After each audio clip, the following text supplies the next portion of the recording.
Hello guys, இன்னைக்கு ஒருத்தங்களை பார்க்க போகிறோம். அவங்க எங்களோட தாத்தாவோட அப்பா. வாங்க பார்க்கலாம். தாத்தா, நீங்கள் எப்போ பிறந்தீங்க? எப்போ பிறந்தீங்க? பிறந்தீங்க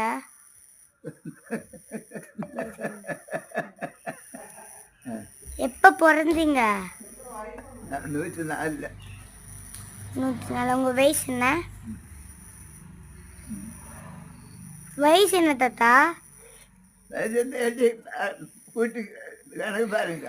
வயசு நான் ஃபர்ஸ்ட் கேட்டது நீங்க எப்ப பிறந்தீங்க?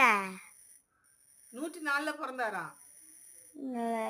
வயசு 113 113 தங்கமணி. ஓகேங்களா? உங்க வயசு